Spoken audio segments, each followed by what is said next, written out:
organizing with students and the thoughts representing Measure Y, Connecticut's first. Our measure is going to be funded from the city general fund without increasing taxes, not even by 1 cent. It's going to reload city priorities and hold the city accountable for direct youth impact. With a financial department for children and youth, the city is now going to have the infrastructure to sustain and expand services for children while establishing oversight, accountability over our tax dollars, and creating local jobs. Sufficient, quality, timely access to youth development programs and support services are often inaccessible. Challenges. Pomona children. Leading residents to visit neighboring cities. Can y'all stop moving it? It was fine. Visit for these services or miss out on critical youth support altogether. A yes vote on Measure Y would create, maintain, and expand youth services such as childcare, housing and rental assistance for families with young children, after-school programs, sports, arts, and educational programs at public venues such as our parks, our public library, and community centers. This measure was created and launched by parents, youth, and community members here in this city. It is grassroots. It's been an 8-year journey to get to this point. Measure Y responds to the urgent needs of Pomona children for increased support programs and services to ensure that kids can get their needs met in their own city. This can't be coming. I want to set the record straight as well. Obviously, this is a measure that has brought out, I think, a lot of polarizing messaging around the intent of what we're trying to do here. I've been working with young people most of my life. I know Eric, you will hear from Eric in a bit.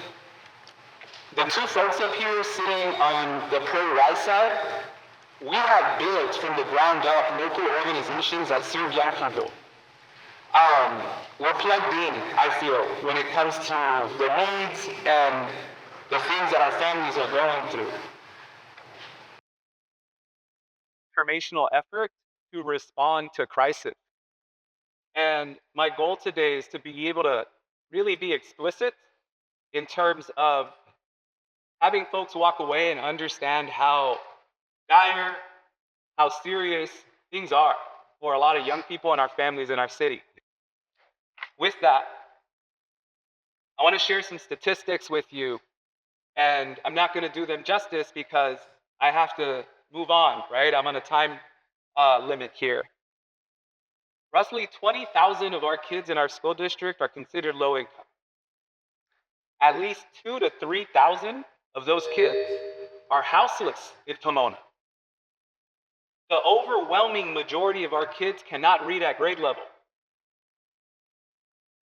The majority of our kids who graduate from high school in this city are not eligible to even apply to a four-year university. 3 out of 10 households in this city are overcrowded with 5 or more people.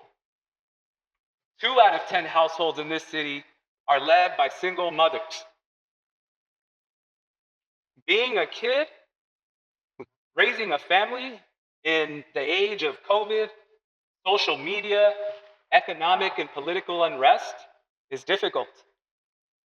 It's something that, unless you're doing it, we have no clue what that experience is like right now. This is especially true for our Black and brown youth in this city. as we see teen suicide rise and rise, recently the American Psychological Association shared that roughly 20% of our teens have considered suicide. This is serious. Transformational efforts have to be done. I have dedicated my life to working with young people and families, and I'm here to tell you that Measure Y can bring us drastic changes that are needed for our young people to not just survive in this city, but to thrive. That's our intent. We're here today, I'm here today, because I believe in transparency. But I do want to urge everyone in this audience to do their homework. You're possibly going to hear messaging from our opposition that we flat out don't agree with. So when they claim that our city is already investing millions in youth, request actual budgets with line items.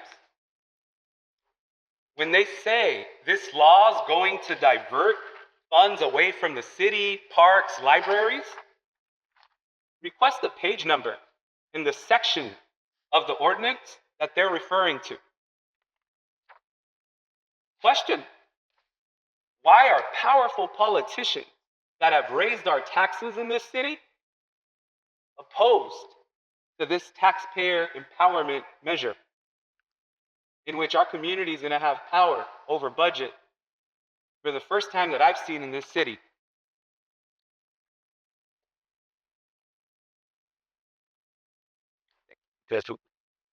Thank you.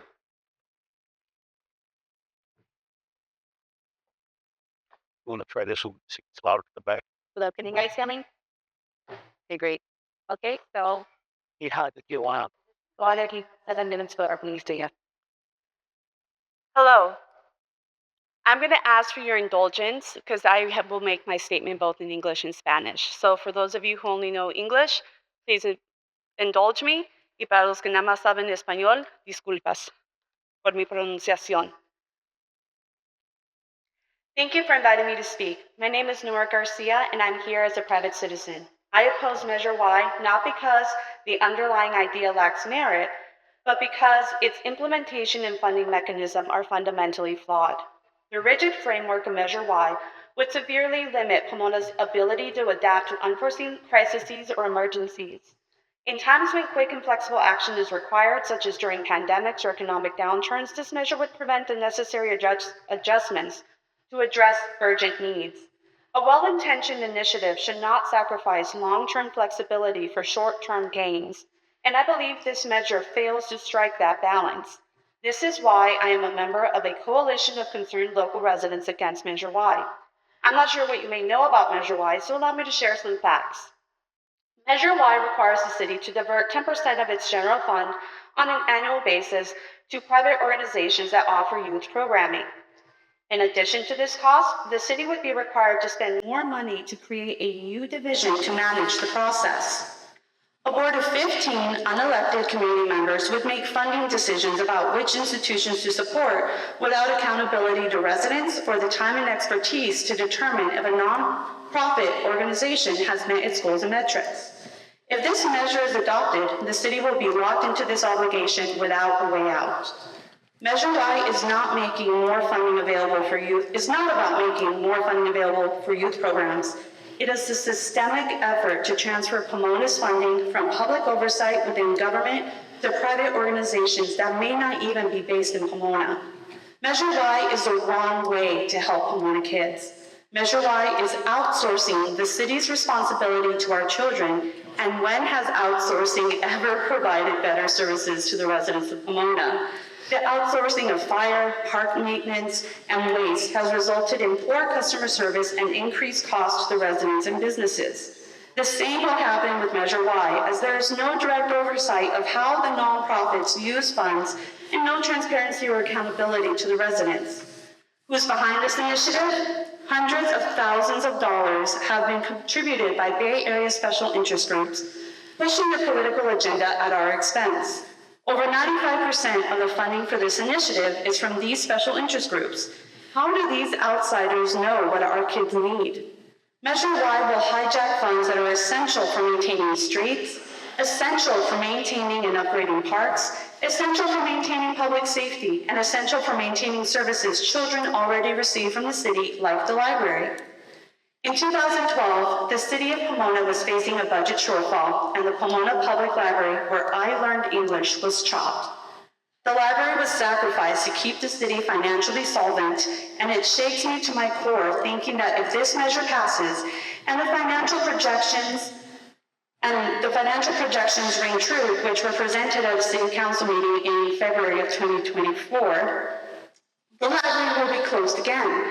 I vehemently believe that a strong and educated population creates a strong and prosperous community. I believe it because I am standing before you, a direct product of city programs like the library. I am against Measure Y because the primary beneficiaries of Measure Y are private institutions, many of whom may not even be based in Pomona, who will offer limited services on their terms without the oversight which is expected when using public funds. Measure Y is the wrong way to help our children. I'm going to be voting no on Measure Y, and I urge you to join me and other concerned Pomonans in opposing this measure. Support Pomona kids by voting no on Measure Y. Please indulge me. Gracias por invitarme a hablar. Mi nombre es Nora Garcia y estoy aquí como ciudadana privada. Me opongo a la medida Y, no porque la idea no tiene mérito, sino porque su implementación y mecanismo de financiación son fundamentalmente defectuosos. El rígido marco de la medida Y limitará gravemente la capacidad de Pomona para adaptarse a crisis o emergencias imprevistas. En momentos en que se requiere una acción rápida y flexible, como durante pandemias o recesiones económicas, esta medida podría impedir los ajustes necesarios para abordar necesidades urgentes. Una iniciativa bien intencionada no debería sacrificar la flexibilidad a largo plazo en lugar de beneficios a corto plazo. Por eso yo soy miembro de una coalición de residentes locales preocupados contra la medida Y. No estoy segura de lo que saben sobre la medida Y, así que permítanme compartir algunos datos. La medida Y requiere que la ciudad desvíe 10% de su fondo general anualmente a las instituciones privadas que ofrecen programación para jóvenes. Además de este costo, la ciudad tendría que gastar más dinero para crear una nueva división que gestione este proceso. Una junta de 15 miembros de la comunidad no electos tomarían decisiones financieras sobre qué instituciones apoyar sin rendir cuentas a los residentes ni el tiempo y la experiencia para determinar si una institución ha cumplido con sus objetivos y métricas. Si se adopta esta medida, la ciudad quedaría atrapada en esta obligación sin salida. La medida Y es la forma equivocada de ayudar a los niños. La medida Y subcontratará la responsabilidad de la ciudad hacia nuestros niños. ¿Y cuándo ha servido la subcontratación? ¿Cuándo ha rendido mejores servicios a los residentes de Pomona? La subcontratación de servicios de bomberos, el mantenimiento de parques, el servicio de basura, ha dado lugar a un mal servicio al cliente y un aumento en los costos para los residentes y las empresas. Lo mismo sucederá con la medida Y, ya que no hay supervisión directa de cómo las instituciones usan los fondos, ni transparencia ni rendición de cuentas ante los residentes. ¿Quién está detrás de esta iniciativa? Cientos de miles de dólares han sido aportados por grupos de intereses especiales de la Bahía que impulsan su agenda política a nuestro costo. Más del 95%. Thank you for my time. I appreciate it. So,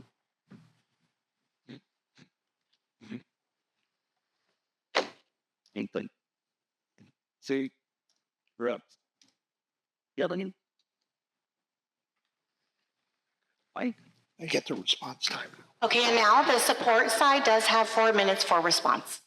Good evening, everybody. My name is Eric Vasquez, and I'm a local youth advocate, longtime resident, nonprofit leader. I'd like to take a moment to respond. So the statement about us outsourcing to private organizations and this fund doing that is just not true. I think this idea of having local nonprofits that are going to be leading the charge is the intent and the priority of this effort, this measure.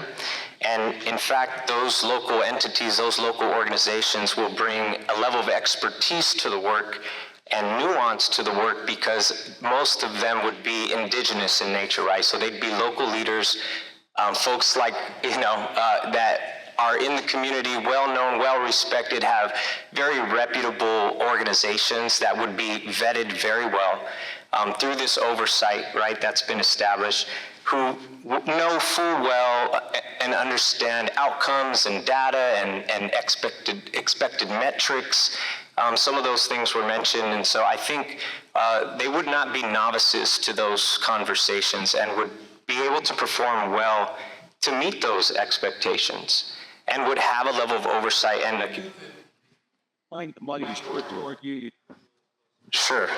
have a level of oversight and accountability to ensure that was happening.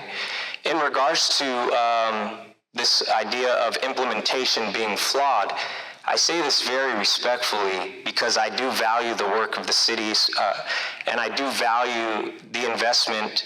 I don't push that under the rug, but I would say that the implementation that has gone on for so long in our city is not making the impact in our youth and our youth culture, particularly those who are most vulnerable, those who are on the margins, who are not being reached. And I can speak from experience that I've buried 35 young people over the last 3 years who, in my opinion, their lives could have been preserved.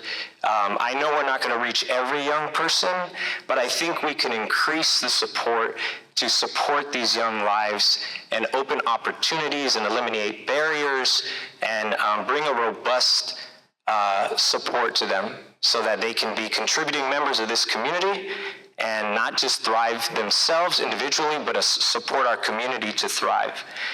This conversation about possible economic recession and these trends being on the horizon, I do understand that, and we're not naive to those concepts, but I do think the city should and can and has the ability and capacity to have innovative thinking to start working towards those and projecting those challenges and start innovating ways to diversify revenue streams so that as they shape the budget in a manner that reflects their priorities in our young people, we'll be able to adjust and be flexible because of that early work and innovation and projections. And I feel that as a city, we have some work to do.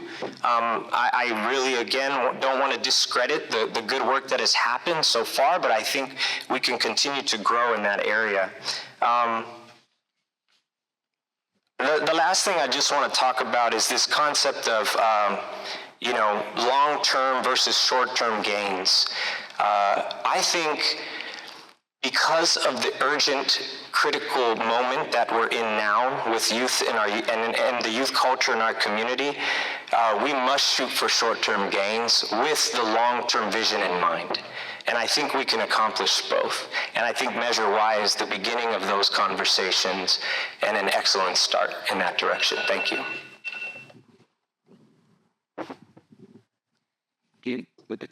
Okay, opposition side, you guys do have 4 minutes to respond. Thank you. They made the point early in their comments that there is no new tax that is being proposed in this. Sorry? Give me the other, there you go. They said that there are no new taxes in this, and that's correct. There is no new tax in this. What's that? The measure will take 10% after its phasing period, will take 10% of our general fund. The general fund finances the library, which is my passion, the police department, the parks department, the streets department. Where will that 10% come from? There's no new money. There's no new money, so we have to reallocate money from things that are already, it's already being spent on. This is the thing that they don't want to really address. They try to say it won't impact the library, but they can't say. Because at some point, a city council, either the current one or a future one, will have to decide where that 10% comes from.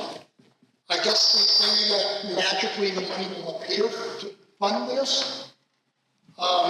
We in the library community have been very concerned because the last time there was a major hit to the city budget, which was only $1 million from a court case, the library got closed. So we're very aware of our position in the budget. At only 1% is the smallest department in the city. It's a real easy one to completely whack out. I'm sorry, why? Do we want to have less for street repairs? Everybody's complaining about the potholes in their neighborhoods. This would impact that.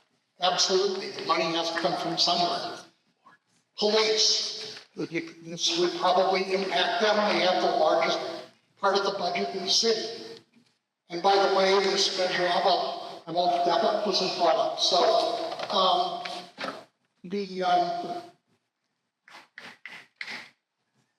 let's see, they mentioned that other cities, right now our children have to go to other cities. But there's no guarantee that the services will be in our city. The way the measure reads is it has to be nonprofits within the city or nearby. So I take it Laverne, Claremont, San Dimas. But it doesn't say that it doesn't specifically say the services for our children. They have to be for our children, but they don't have to be provided necessarily in our neighborhoods.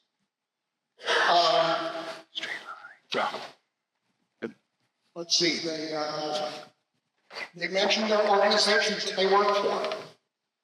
And I want to make it clear, they work for them. They are paid from those organizations, and they will probably benefit from this measure. I mean, the money's going to go to somebody, and it might very well be their organizations, and there's nothing to say where it will go. The money is allocated by a commission that is eight youth and 7 adults. They're the ones who are going to decide on this new huge bureaucracy that's going to be built and who's going to be hired. It's not the city council or the city manager that's going to hire them. Thank you. Thank you. So I do have some questions raised by the support side, and you guys will have 1 minute to address these questions. Actually, these items that you feel were not accurately brought up. So the question, or actually the statement given by the opposition side is outside organizations are privatizing these events. Funds. So do you want to go ahead? That wasn't brought up in my response. That was brought up. Oh, hi. I'd be happy to respond. With pleasure. My mic's not working, may I? No. Oh, they wanted to respond. And you will also have 1 minute. Sure, sounds great. All right, so in the interest of transparency, I want to encourage everyone to read the ordinance. It's very interesting what folks can do when they try to interpret policy, and I don't want to twist things. So I am going to direct everybody to page numbers and sections to read, okay? So in regards to outside organizations enriching themselves, page 7, section 4C as in cat, proves that outside organizations aren't administering these funds.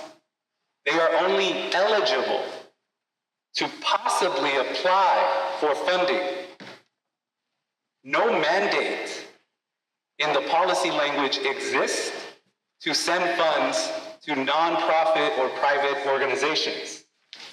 That is simply not true. If that were the intent of us, we would not be creating a department for children and youth. Thank you. That is your time. Nora, you can go ahead. You have 1 minute to respond. Hello? Thank you. I agree. Everyone should definitely read this measure and see everything that is lacking when it is written by amateurs. There is no RFP process in this charter amendment. The city is required to undergo legal mandates like a request for proposal to determine which organizations will receive funding. There is no such mechanism in this amendment for our charter. Truly, to me, it sounds like self-funding, and I speak from experience. There are organizations such as Sustainable Claremont, who use Pomona zip code, claim to have Pomona interest, and then gain money for their programs by using Pomona, and then do very little for Pomona. We have several of these organizations that call themselves Blank Pomona and have offices in several other cities. We cannot be used. Thank you. I do want to remind everybody on this panel that we need to refrain from name calling or accusations. So please keep it professional. Thank you. And then I also have one more question, one statement that was brought up, and this was in your guys' opening statement, that this is going towards administrative costs, specifically Measure Y. So I would like to give the microphone back to either one of you to address that. What is going to administrative cost? Are you talking about the new division that is required in the amendment? John, do you have that? I would like to respond to it. I could respond to it first if you like. Sure.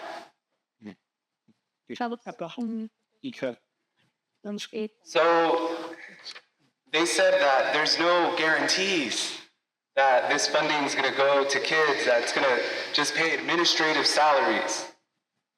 So I have, as an amateur, I want to recite and send you to a page and a section number in the ordinance again. Page 7, section 4D, proves that this will not go towards administrative salaries. Admin and overhead costs are capped at 10% as a means to ensure direct youth impact. If you read the goals, it's literally stated there. The whole point of this is direct youth impact. We've been doing this work for a long time. Administering it is difficult, but we're in it to serve. And the way it was written was to benefit kids and families in this city. Thank you. Okay, 10% for that new bureaucracy, plus 5% for that won't go to youth, that's for reporting and for measuring metrics. Plus, each nonprofit that gets a grant will be allowed 15% of their grant for their overhead. Where'd you get that? That's in there. And also, I wanted to point out that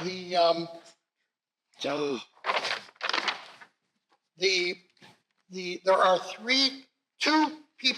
two groups that are eligible for funds.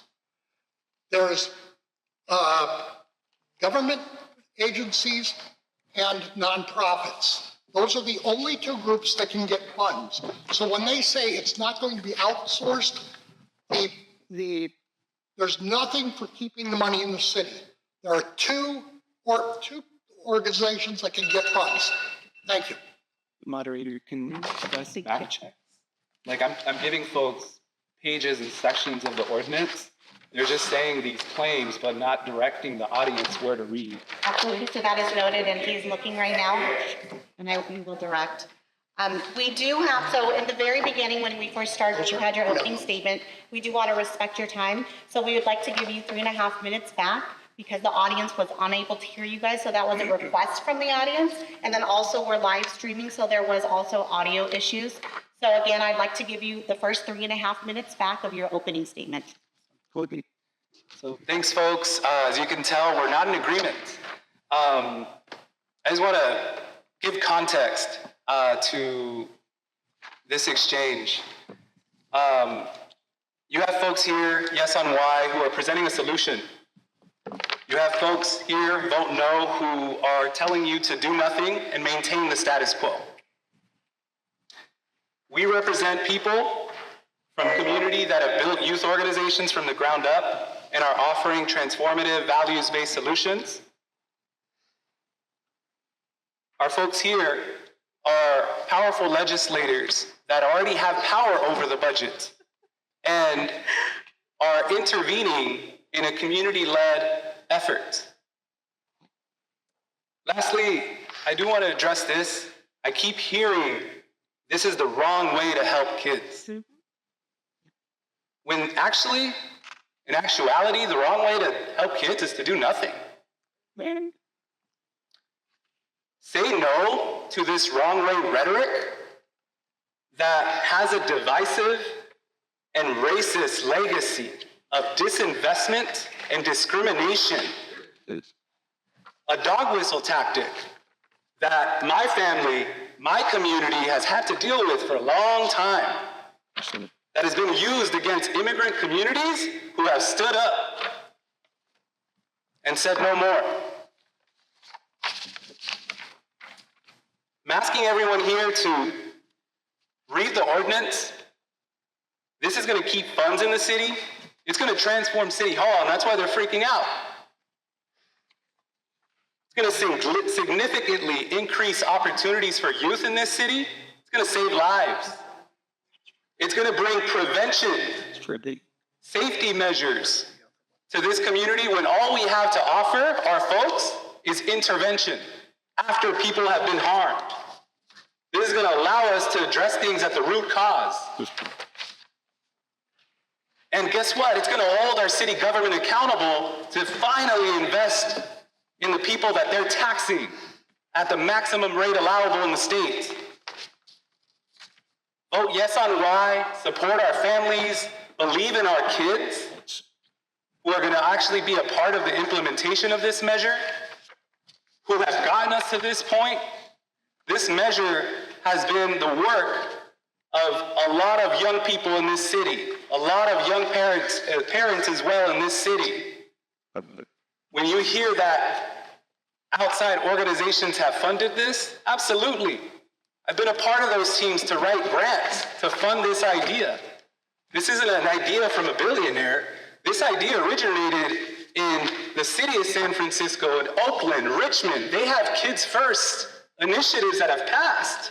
They have departments. We bring things from Richmond into our city and host it in the Office of Violence Prevention, yet we don't want this? Do your homework. Challenge them to show you where their claims are based out of. Thank you. Thank you. Okay, so now we're going to go to the audience questions. And I'm going to start with, you just gave your statement, I'm going to go ahead and start with the opposition side.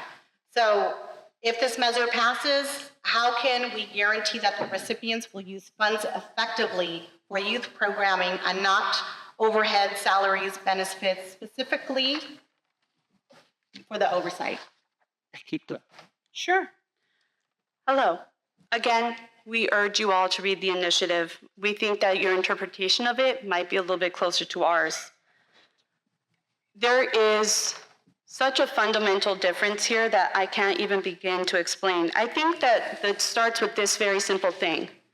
No one is saying children should not be funded. We're saying how this is funded is the problem. They mentioned Oakland. They don't mention that Oakland has over, I believe, they have 3% of a $1.7 billion general fund. And by the way, Oakland is about to be bankrupt. So let's see how Kids First survives in a city that is even more riddled with crime, with devastation, with need than Pomona. It's Oakland. Kids First has not worked there to fix the issues that I agree have been fundamental. As a person of power that comes from 2 immigrant parents that has struggled in this school district, was sat in the corner because I couldn't speak English, I do not disagree with the fundamental idea.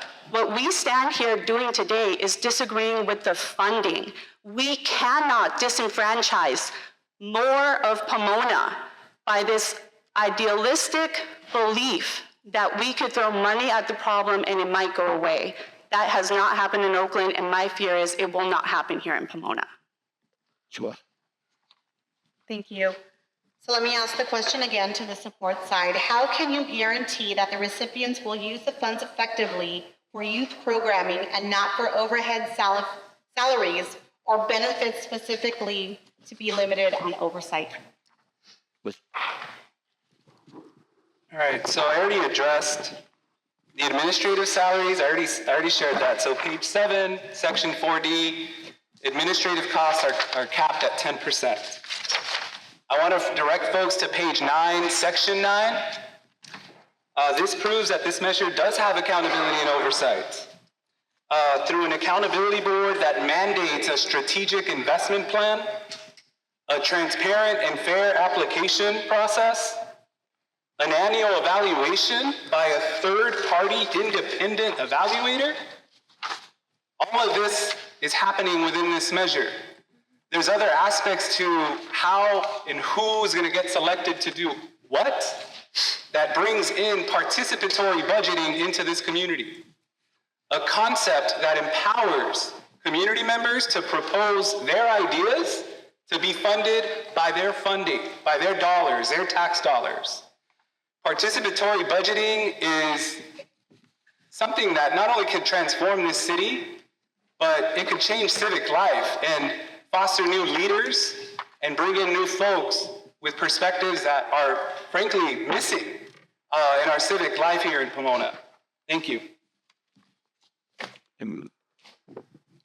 Thank you. So the next question is going to be for the opposition side. The measure sets up a new city department to oversee the funds. How do you respond to concerns that this will lead to more government inefficiencies? I'm not really concerned about the government inefficiencies because of the following. It is a bureaucracy. In their general ballot statement that they made, they said no new bureaucracy. But how is it not a new bureaucracy if you're creating an entire new department? So in addition to taking 10% of the general fund, we now have to take at least 1% of the general fund, which is the entire funding of the Pomona Public Library, once again, to fund a new department to oversee this measure. And in the measure, please again, refer to the measure, city manager has no control over the decision of the 15-person committee. Because city council has no control over the decisions of the 15-person committee. They are going to hire, fire, and appropriate funds without supervision. Their final decision will be theirs. That is written in this measure. Please read this measure to understand what harm is coming if this passes.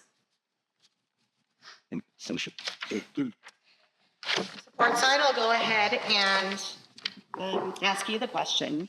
The measure sets up a new city department to oversee the funds. How do you respond to the concerns that this will lead to more government inefficiency? Well, I think, the discussion about a collaborative effort happening between this new city department and this oversight that's established speaks to that, right?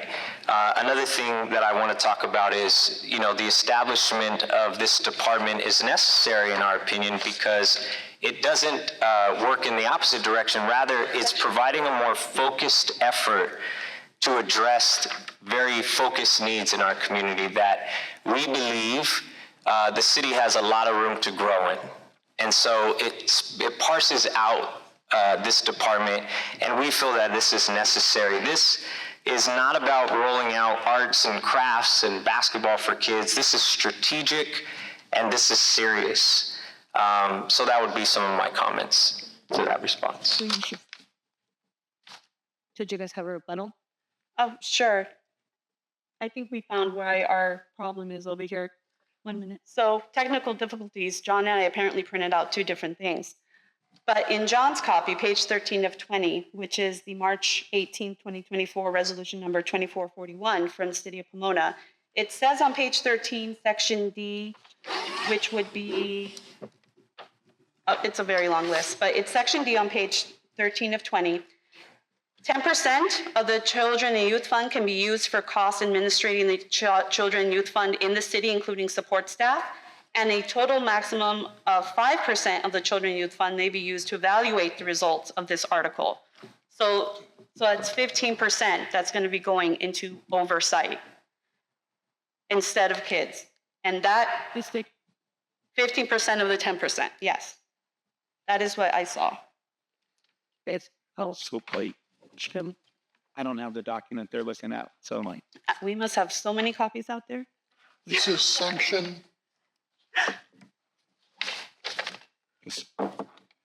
1804. no, oops, I got my, We'll move on. Now we found out that we're messing up. Yeah, 1804. D. You don't have those documents in front of you? So, Okay, that's fine. We'll go ahead and move on. So this question is for the support side. You are talking about outside nonprofits or there has been talk about outside nonprofits that use Pomona but don't benefit from Pomona. What about the parents and kids that have to go outside of Pomona to use other city programmings and there is not enough space in the city for our kids? Yeah, I think that's the whole point. That's one of the reasons we're doing this. For the last 10 years, actually 8 years, I've been working with young people and helping organize them, develop them into leaders, getting them civically involved in this city. And in a lot of our circles, you'll hear these stories. Like, I wanted this type of service or tutoring or arts, performing arts service or participation in X program. I had to go to Claremont. I had to go to Ontario. I had to go to Chino. I don't come to Pomona for that. It's not available. It's not accessible. It doesn't exist. That's the whole point of this. We believe that the kids of Pomona deserve what the kids in Claremont have. We deserve the same things that the city of Ontario is doing, that Pomona's not. We deserve the quality that Chino has. And this is what this is about. It's about bringing that quality. I know folks are scared, but I've never heard of a city or a family go bankrupt because they spend so much money on their kids. So that's not going to happen here. You'll see us in 10 years. We're all going to be supporting this. And the city council is going to reapprove it 10 years from now because it's going to have transformed so many lives in this city. This is for Pomona people, by Pomona people. And the status quo is not liking it. you get that into, Thank you. So I can't hear. You got the dots that I can't hear, but I like the little answer. Then it like it to respond to also on it. So they got, Yeah. Can you answer the question again? I want. Again, I apologize. I'm out of the time. It's not my day job. I've done my best. If it's easier for you to move There are seats that forward. is one solution. I could continue the rest of the audio if you guys like. Move them up, move them up. Also, everybody, I do want to point out that this is being recorded, and so you guys are able to go back and view this in its entirety. So that is another option, or you guys can move forward. Cell phone. Okay, so the question is for the opposition side. There have been talks about outside nonprofits that use Pomona but don't benefit from Pomona. What about the parents and kids that have to go outside of Pomona to use other city programming because theirs is not enough space in the programs here in the city for our kids? Thank you. I agree. Parents don't go bankrupt taking care of their kids because parents live within their means. Or parents take up credit cards and then they get into issues later on down the line. I don't know about you all, but I clearly remember when my sneakers had those little holes at the bottom, and I was so embarrassed that I did not want to run too hard or too fast on the blacktop because you could see that my sneakers were so worn through that they had little holes at the bottom. There is a place on the corner of Holt in San Antonio that used to sell $10 shoes. My dad to this day remembers the day he had to stop at that store and buy all of us a pair of $10 shoes. And it's his most embarrassing moment because he wanted better for us. So the reason that parents don't go bankrupt is because they live within their means. This measure would not allow the city of Pomona to live within their means. The city finance director clearly said in a February city council meeting with a PowerPoint presentation that this measure would outdo every good thing that the tax measure that we are currently enacted, that has been voted on twice by Pomona residents, would take us under. It would be as if Measure PG, the sales tax measure, had not existed at all. I agree, we should have more space in our programs for our children. I agree, we need to make sure that our kids are taken care of in Pomona. All these programmings and tutorings and everything is brought on, but we need to build a partnership with our Pomona Unified School District and make sure, as we have been through our Safe Outside and activity play, that more money is brought in for the use of our kids. Again, this is not about should we do this, it's about how are we doing this? Yeah. How are we funding these programs? 3% of 1.7 billion or 10% of what I believe is in the year 2024, $161 million. You can't compare 1.7 billion to 161 million.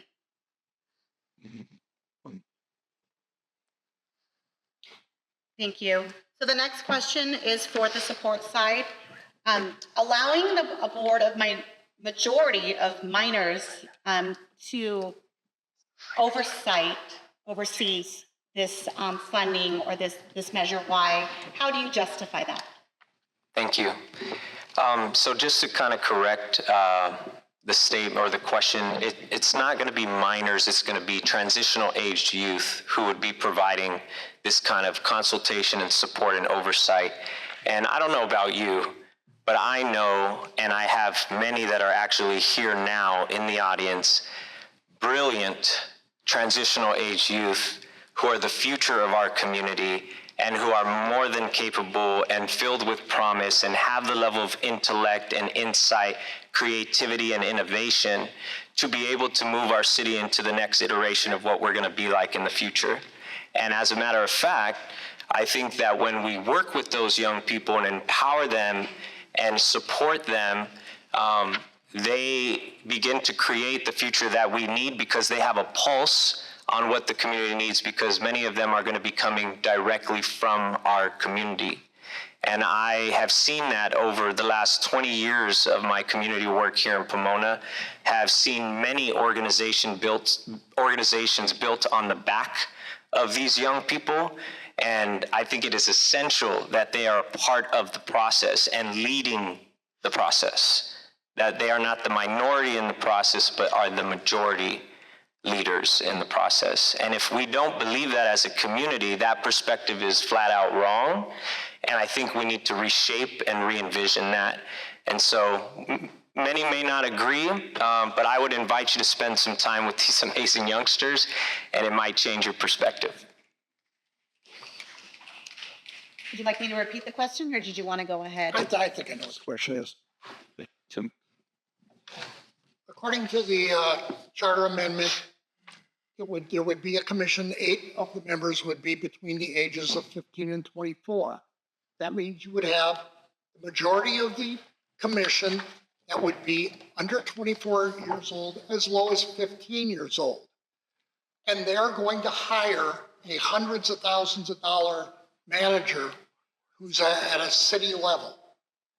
What experience do they have in hiring people?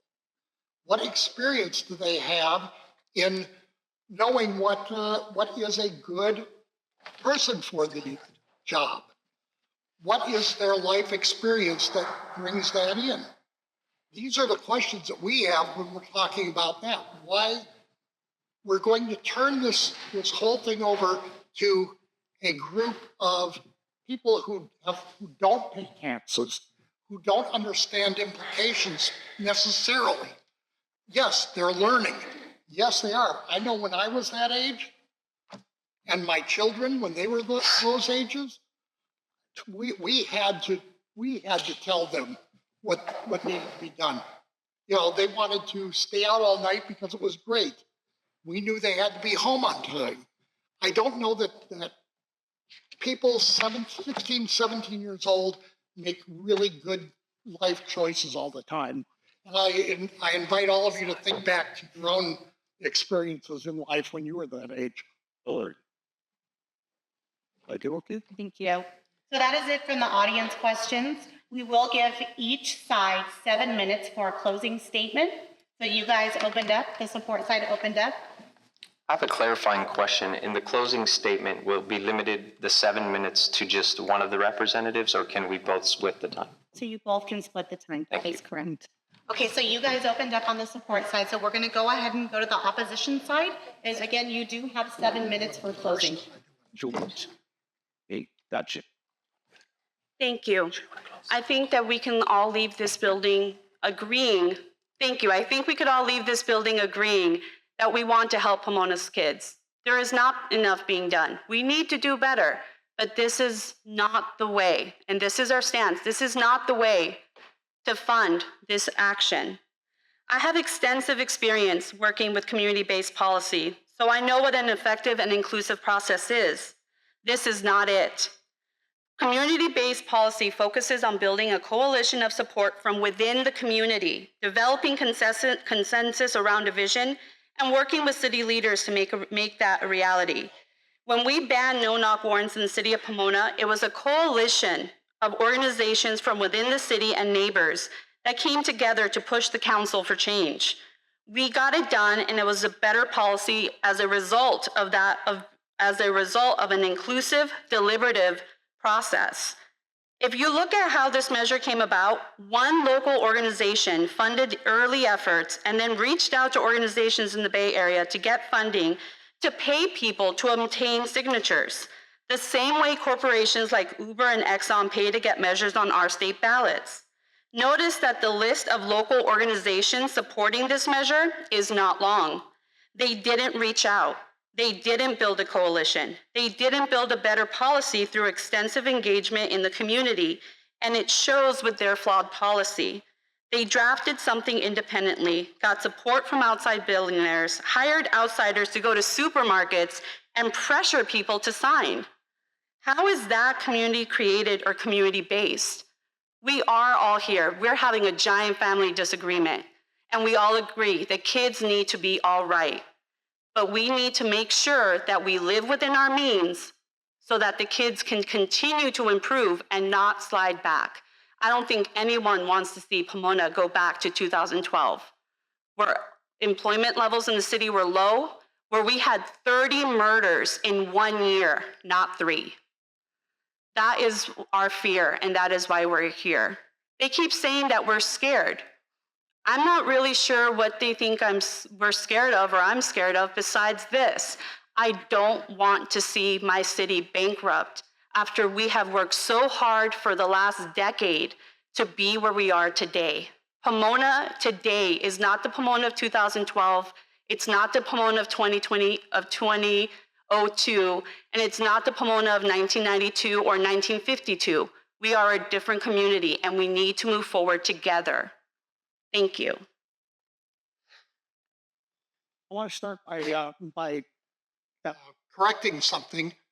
I am not a powerful person in the city. I hold no paid position in the city. I'm not an elected official. So who am I? I am the coordinator of Save Our Pomona Public Library.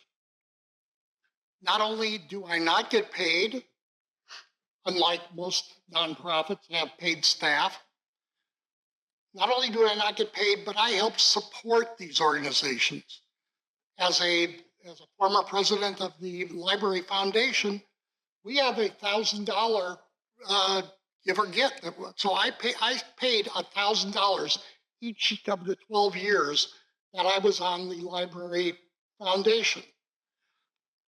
All of the things that are listed in here that are the goals of this measure are admirable. I can't agree with any of them. These are the kinds of things I would support. And if this was a tax measure, I personally would vote for it and might even contribute to the campaign.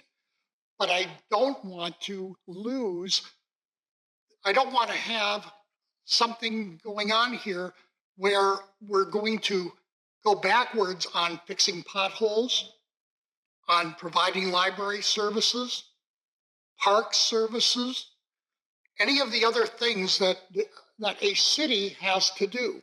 A city has certain things, the idea of the commons. They take care of the common, and children are part of the commons. But we have, the city's budget at the moment is not rife with a lot of extra money. It's not like there's huge banks of money that we can just grab this and say 10% of it of all of our funding can go to one thing. And budgeting by charter amendment is bad policy. When I was on Charter Review Commission, a similar measure was brought to us. And we rejected it, not because it was bad, it was something bad for the city, but because it was bad fiscal policy. If you want these kinds of things, you do it through the normal channels and get it through the budgeting process. And by the way, I have been at probably most of the budget meetings within the city, and it doesn't have this big a crowd anywhere near. There are usually 3 of us at those things.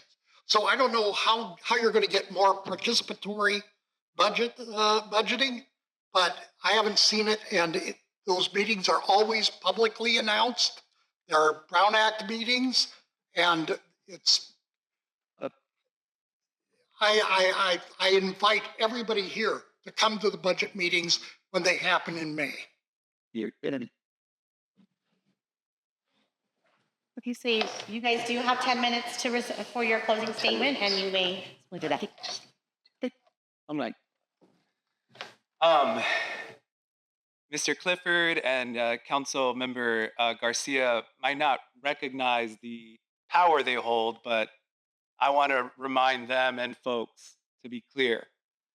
Mr. Clifford served twice over the last 2 decades on the Charter Review Commission and acknowledged the last time we brought him a similar idea and did not help us.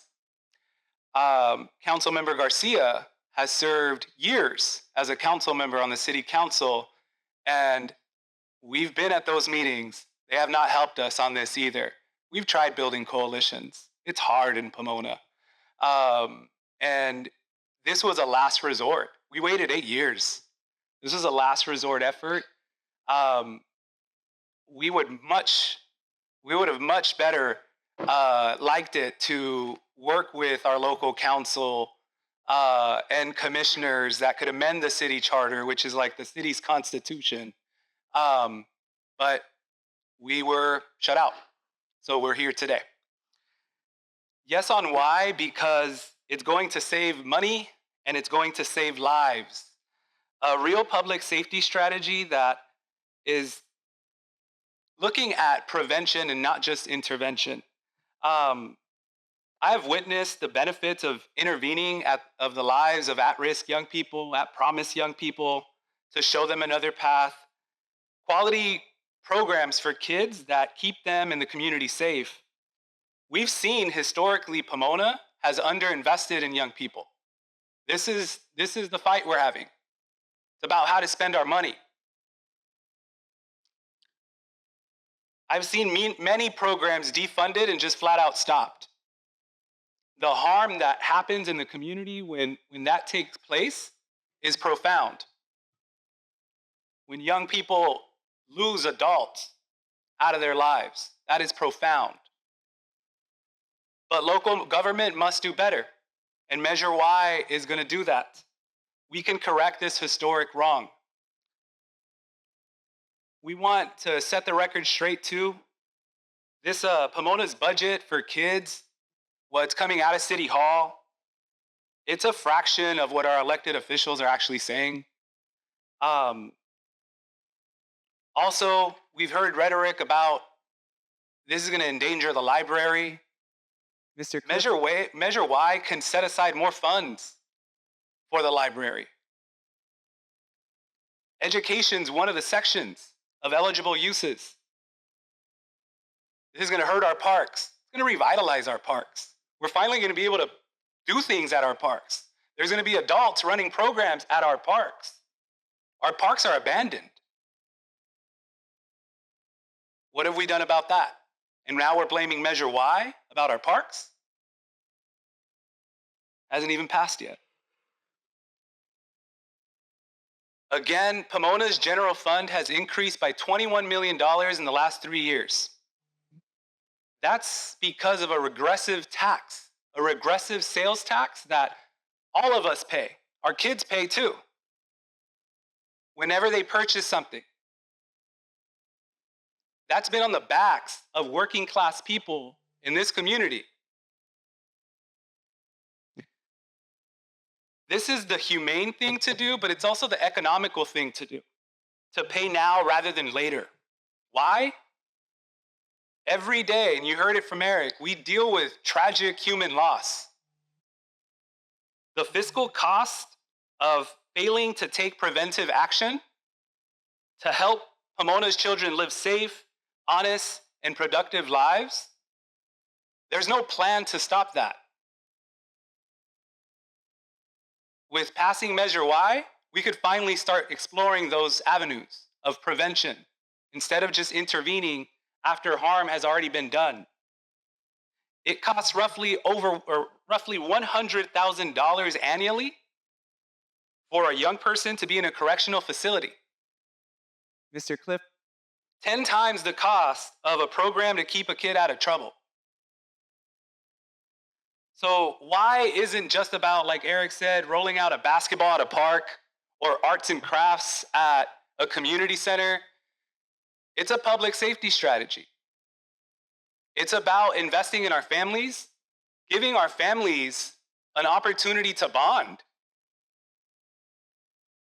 How many of us have memories going to our kids, our nephews, our cousins, baseball, basketball, football games, recitals? Those are lifelong memories. That isn't happening enough in Pomona, and that is by design.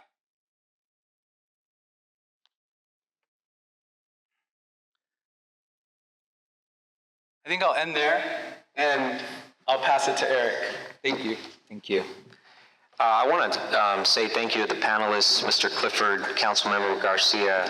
It's not easy to sit on these tables, to agree to disagree, to have respectful dialogue, and to participate in things like this. So thank you for participating. I'd like to say thank you to the community and the public who have come out. And we really appreciate your presence and being open-minded to hear the varying perspectives that are on both sides of this table. I just want to end by just mentioning a few things. Yes, on Measure Y, because there is an urgent need for transformative action. I want to reiterate that. Yes, on Measure Y, because we should be believing in young people and our children and making that significant investment now rather than later, and believing that that is the best investment that we can make. Yes, on Measure Y, because respectfully speaking, the school district is an amazing partner and has done so much for youth in our community, children and youth in our community, but we cannot just depend on the school district and that collaboration to make these opportunities available for our youth. The city needs to have a greater investment and match the district's investment in our young people. I'm not saying there should not be collaboration, but we should not just depend on that as the majority. I also want to make mention that there was a year reference where there were 30 murders, but I wonder what the age range of those were. When you look at the last 3 years, all under the age of 25, all Black and brown young people. And so we really need to be dialed into the specifics of the loss that our community is experiencing. And unfortunately, those lives fall under the radar, and sometimes they go forgotten. I call them stupid deaths. Thank you, Eric. That is your time. Thank you. Much appreciated. Thank you, everybody, for joining us here today. I do want to invite Jan back up. We do. Thank you. As we close, if I can take a minute. One more.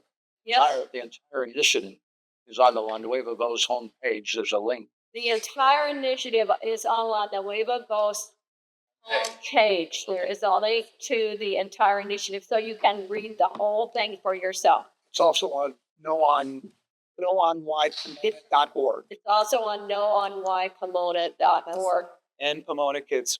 and Pomona Kids First. So you can get it just as it is. I want to, again, thank you for being here, but I want you to just take a moment and take a breath in. There's been a lot of discussion, a lot of questions, a lot of wisdom shared, a lot of heart opened. And I want us to just breathe that in.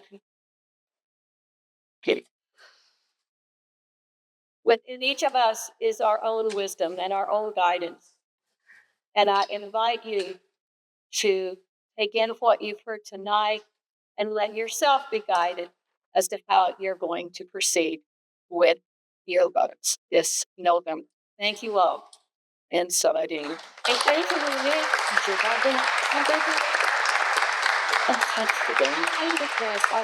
you.